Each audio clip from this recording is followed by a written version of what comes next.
মই Parismita kitchen and ব্লগলৈ সকলোকে স্বাগতম জনাইছোঁ আৰু আজি হৈছে মঙলবাৰ আৰু এতিয়া সময় 10টা বাজিছে। এইফালে গোটেই টেবুল বাচনে ভৰ্তি হৈ আছে। চাহ খোৱা ব্ৰেকফাষ্ট কৰি আজৰি হ'লোঁ আৰু ছোৱালীকো খুৱাই থৈ আহিলোঁ। এতিয়া মই ভাতত লাগোঁ আৰু লাহে লাহে বনাই থাকোঁগৈ, তেতিয়াহে হ'ব। আকৌ ছোৱালী উঠাৰ লগে লগে অকণমান তাইৰ লগতো লাগি থাকিব লাগিব যিহেতু, সেইকাৰণে এতিয়াৰ পৰা বনাবলৈ আৰম্ভ কৰি দিওঁ। কি কৰোঁ দেখুৱাই যাম আপোনালোকক। আৰু আজি ঘৰতে অলপমান পাচলি হৈছিলে আৰু তাৰে মায়ে অলপমান ছিঙি আনিছিলে, যিখিনি খাব পৰা হৈছে সেইখিনি লৈ আহিছে বাৰু। আজি তাকে বনাম বুলি ভাবিলোঁ আপোনালোকৰ লগতো শ্বেয়াৰ কৰোঁ। তেন্তে সম্পূৰ্ণকৈ ভিডিঅ'টো চাই থাকিব, শেষত জনাব নাপাহৰিব কেনেকুৱা লাগিলে। তেন্তে ব'লক আজি ভিডিঅ'টো আৰম্ভ কৰোঁ। এইখিনি পাচলি ঘৰতে লাগিছে।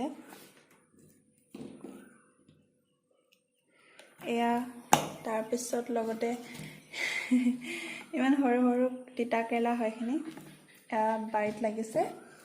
অলপ অলপকৈ এনেকৈ ওলাই থাকে আৰু একেবাৰে আজি দুপৰীয়া সাঁজ ঘৰৰ শাক পাচলিয়ে ঘৰৰ পাচলিয়ে খাম বুলি ভাবিছোঁ। কি হয় চাই লওঁচোন বাৰু, কি বনাব পাৰোঁ দেখুৱাই যাম। কি বনাওঁ চাই থাকিব ভিডিঅ'টো সম্পূৰ্ণকৈ আৰু শেষত জনাব কেনেকুৱা পায়। এতিয়া মই চব কাটোঁ। এতিয়া চব্জিখিনি চব কাটি বাচি ধুনীয়াকৈ ঠিক কৰি লওঁ, বনাব লাগিব। আৰু এইটো হৈছে মিঠা আলু বুলি কৈছে। কি হয় মই নামটো নাজানো দেই, আপোনালোকে জানে যদি এইটো মোক কমেণ্টত জনাবচোন কি আলু। এয়া ঘৰতে লাগিছিলে কিন্তু এই তিনিটা। মায়ে কৈছে এইকেইটা মিঠা আলু বোলে, কিন্তু মই নাজানো বাৰু নামটো। যদি আপোনালোকে জানে কমেণ্টত জনাবচোন। ভাতকেৰেলাকেইটা মই দিম দালিত আৰু এইখিনি বইল কৰিলে ভাজিম, ফ্ৰাইকৈ ভাজিম। দালিত একেবাৰে দি দিম, তেতিয়া সোনকালে হ'ব।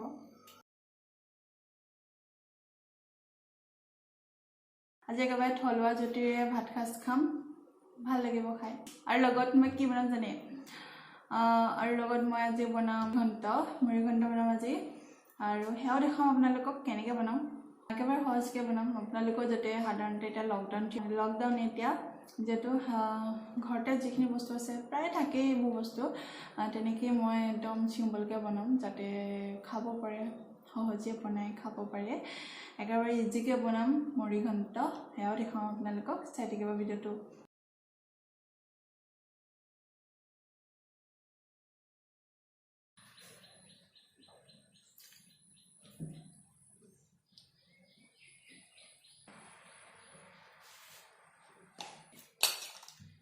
এয়া মচুৰ দালিখন টেঙা কৰি পেলাম, ভাতকেৰেলাখিনি উলিয়াই লৈ পেলাই এতিয়া চিটি মাৰি লওঁগৈ।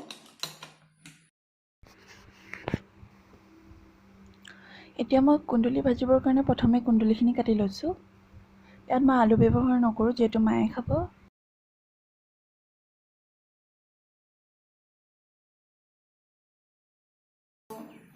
কুন্দুলিখিনি কাটি ল'লোঁ। এয়া এটা চিটি মাৰিলে এইখিনি হৈ গ'ল। কুন্দুলিখিনি কাটি হোৱাত মই এতিয়া গেছত কেৰাহী পাতি ল'লোঁ আৰু তাত তেল দি লোৱাৰ পিছত এতিয়া দিছোঁ পিঁয়াজখিনি অকণমান ভাজি ল'লোঁ আৰু অলপমান দিছোঁ পাঁচফোৰণ। কুন্দুলি ভাজিত যদি অলপমান পাঁচফোৰণ দিয়া হয় নহয়, সঁচাকৈয়ে বহুত ভাল লাগে খাই। এনেকৈ পাঁচফোৰণ অকণমান দিলে টেষ্টটো বৰ ধুনীয়া হয় কুন্দুলি ভাজিৰ। আৰু এতিয়া হালধি দি লৈছোঁ, এইখিনি অকণমান লৰাই লৈ কুন্দুলিখিনি দি দিম।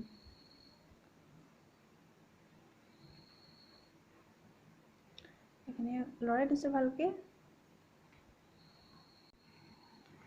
এতিয়া দি লৈছোঁ নিমখ আৰু এনেকৈ মই ঢাকন লগাই সিজালৈকে কুন্দুলিখিনি ভাজি ল'ম। আৰু তাততো আৰু একো বেলেগ দিব নালাগে, একেবাৰে চিম্পুলেই হৈ যায় এইটো কুন্দুলি ভাজিখন। এনেকৈ ঢাকন লগাই দিলোঁ আকৌ। আনফালে মই ভাতকেৰেলাখিনি ভাজি আছোঁ, যিখিনি বইল কৰি ৰাখিছিলোঁ ভাতকেৰেলা, জিৰা আৰু পিঁয়াজ দি পেলাই ভাজিছোঁ। এতিয়া সোৱাদ অনুসৰি নিমখ দি লৈছোঁ আৰু এইখিনি সিজিবলৈতো টাইম নালাগে, যিহেতু সিজিয়ে আছে অলৰেডি। জাষ্ট অলপমান তেলত মই ভাজিহে দিছোঁ। আনফালে এতিয়া মই কাটি লৈছোঁ দাংবডিৰ লগত মই আলু কাটিম, আলু লগতে দি দিম, কাৰণে মায়ে নাখায় যিহেতু, আমিহে খাম, সেইকাৰণে আলু দিম লগত। আৰু এতিয়া দাংবডিখিনি কাটি হোৱাত মই গেছত কেৰাহী পাতি তেল দি ল'লোঁ আৰু তেল দিয়াৰ পিছত এতিয়া মই পিঁয়াজ দি আছোঁ। পিঁয়াজখিনি অকণমান ভাজি লৈছোঁ। এতিয়া হালধি দি ল'লোঁ, পুনৰ লৰাই দিছোঁ। এইখিনি কাটি ৰখা দাংবডি আৰু আলুখিনি তেলত দি দিছোঁ। এতিয়া দিছোঁ নিমখ, এইখিনি আকৌ লৰাই দিম। এনেকৈ এখন ভাজিও মই ঢাকন লগাই লগাই সিজালৈকে ভাজি ল'ম। তাৰপিছত এইখিনি ৰেডি হৈ যাব দাংবডি আৰু আলু ভাজি। দাংবডি ভজা কেৰাহীখনতে দাংবডিখিনি অঁতৰাই লৈ এতিয়া পাঁচফোৰণ অকণমান দিছোঁ আৰু পাঁচফোৰণ দিলোঁ। পাঁচফোৰণখিনি ফুটি উঠাত দালিখিনি মই দি দিছোঁ আৰু দালিত মই দিম টেঙাকৈ বনাম দালিখন।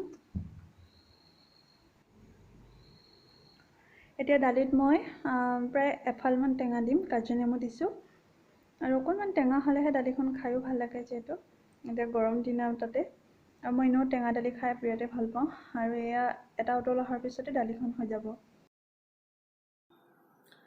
এইখিনি বনাই হৈ গ'ল আৰু ভাতকেৰেলা বনালোঁ, দাংবডি বনাই হৈ গ'ল আৰু লগতে কুন্দুলি বনাই হৈ গ'ল। এতিয়া দালিখিনিও উতল অহাৰ পিছত নমাব পৰা হৈ যাব। এতিয়া বনাওঁ এতিয়া মাছৰ মাথা মুড়ি ঘণ্ট বনাওঁ আৰু তাকে এয়া মাছৰ মাথা এটা মই থৈ দিলোঁ কালিৰে আৰু আজি তাকে এইটো মাথা এটা বনাই দিওঁ। ফ্ৰাই কৰি লওঁগৈ অকণমান মাছৰ মাথাটো। এতিয়া তেল গৰম হৈ গ'ল। এতিয়া দি লৈছোঁ মাছৰ মাথাটো। এইটো এতিয়া ভালকৈ ফ্ৰাই কৰি ল'ব লাগিব। এলুটি কৰি মই ভালকৈ ফ্ৰাই কৰি ল'ম এতিয়া।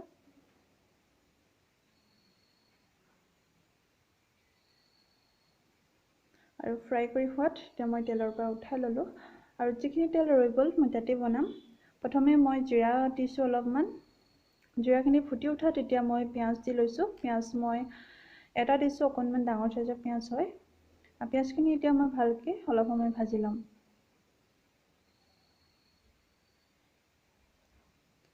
পিঁয়াজখিনি ভাজি হোৱাত তেতিয়া আদা নহৰুখিনি কেঁচা গোন্ধ যোৱালৈকেও আদা নহৰুখিনিও মই ভালকৈ ভাজি ল'ম। এতিয়া দিছোঁ প্ৰয়োজন অনুসৰি হালধি। পুনৰ এইখিনি লৰাই লৈছোঁ। এয়া দিছোঁ শুকান জলকীয়া। শুকান জলকীয়াকেইটা মই তিয়াই ৰাখিছিলোঁ 4টামান হ'ব। শুকান জলকীয়াটো তেলত দিলে খাবলৈ বিৰাট ভাল লাগে। তেলত মই শুকান জলকীয়াটো তেলত দিয়া হয় তেতিয়া টেষ্ট এটা ওলাই ধুনীয়া হয়। আৰু এনেকৈ অকণমান 3টামান দিছোঁ, এনেকৈ পিচি দিছোঁ। আৰু এয়া মগু দালিখিনি মই প্ৰায় 15 মিনিটমান তিয়াই ৰাখিছিলোঁ। ভালকৈ ধুই লৈ এতিয়া দি দিছোঁ।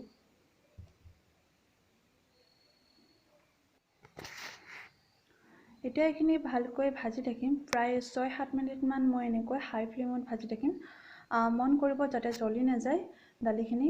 ভালকৈ লৰাই থাকিব লাগিব, যিমান পাৰে লৰাই থাকিব লাগিব। আৰু এতিয়া মই সোৱাদ অনুসৰি নিমখ দি লৈছোঁ। ভালকৈ আকৌ লৰাই লৈছোঁ। এয়া মই অলপ সময় ভাজি ল'লোঁ দালিখিনি আৰু এতিয়া দি লৈছোঁ পানী। মই ঠাণ্ডা পানীয়ে ব্যৱহাৰ কৰিছোঁ। এতিয়া মাছৰ মাথাটো দি দিছোঁ। এতিয়া ঢাকন লগাই দিম অলপ সময়ৰ কাৰণে।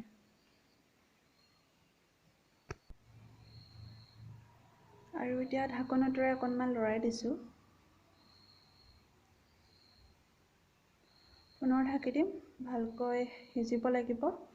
এতিয়া আকৌ ঢাকন আঁতৰাই লৈ মই দিছোঁ জালুকৰ গুড়া। প্ৰায় আধা চামুচতকৈ অকণমান বেছি হ'ব। জালুকৰ গুড়া দিবই লাগিব, তেতিয়াহে খাই ভাল লাগে। আৰু পুনৰ আকৌ ঢাকি দিলোঁ। এতিয়া ঢাকন আঁতৰাই সেয়া চব ৰেডি হৈ গ'ল। এয়া মাছৰ মাথা মুড়ি ঘণ্ট। সঁচাকৈ বহুত ধুনীয়া হৈছিলে। আপোনালোকে ট্ৰাই কৰিবচোন এনেকৈ। এতিয়া ঢাকন লগাই দিলোঁ আৰু গেছ অফ কৰি দিওঁ। হৈ গ'ল ৰেডি।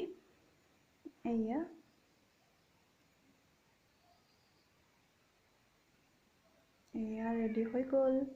এতিয়া খাবহে লাগে আৰু আজি দুপৰীয়া সাজৰ থালিখন হৈছে এয়া। মই এইফালে কুন্দুলি ভাজি লৈছোঁ, ভাতকেৰেলা, আলু আৰু দাংবডি, এইফালে আমৰ আচাৰ লৈছোঁ। এয়া হৈছে মাছৰ মাথা মুড়ি ঘণ্ট আৰু এইফালে টেঙা দিয়া দালি। এয়াই আজি খাই লওঁ তেন্তে। হাই এভৰিৱান, ভাত পানী খাই আজৰি হ'লোঁ। অলপমান কাম আছিলে সেইখিনিও কৰি ল'লোঁ। তাৰপিছতে এতিয়া ভাবিলোঁ অকণমান ভিডিঅ' কৰোঁ।